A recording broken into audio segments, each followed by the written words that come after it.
હારું એક અઠવાડિયામાં આખું તેલનું ડબલું ખાલી કરી નાખ્યું. આ તો હા હરો શરબતના જેમ તેલ પીવું છે હું. લે હો બ્રો, કાલ રાતે તો મને અઠવાડ નાખવા લ્યો તો તમે ચો જઈને નાખ્યા હતા. અલી એ તો એવું થયું હતું કે આપણે બહાર નથો પ્લાન લાઈટ બંધ થઈ જતી હતી, મને બીક લાગતી હતી બાલ જતા. મેં આપણે જો અમુક બહુ બધ નાખી દીધો છૂટો આમ. અરે મુઆ ગોડા, મારે તો તમારું શું કરવું? બીક લાગતી હતી તો મને કેવું તું હવે પેલી હોમાવાળી દોલતી લડવા આવે છે, તૈયાર થઈ જો યુદ્ધ કરવા માટે.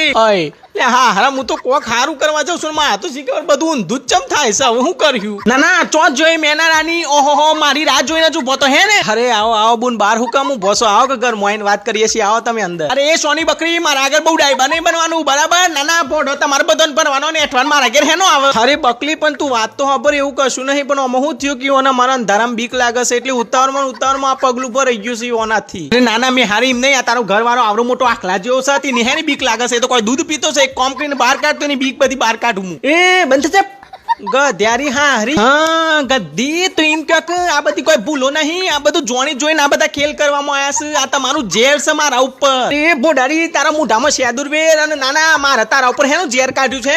નાના તારી ખુદની જિંદગી લેવું જેવી છે ને તારા છોકરાની ઓજોરે જે કરે છે ઓયા નહીં કરવાનું બરાબર. ને કે તારું આ ડાચું છે ને ફેવરી નાખે. અરે બંધ થા શેડાડી, તારું મોઢું ગંધ થાય છે ઘોડીની. અને તારા ચો મારા છોકરાની વહુની પંચાયત કરવાની આવે છે, પણ કશો જ નહીં. હું એ બે જણીઓને લઈને આવું છું, આજે દૂધનું દૂધ ને પોણી થઈ જ જાય ઉભી રગોડીની.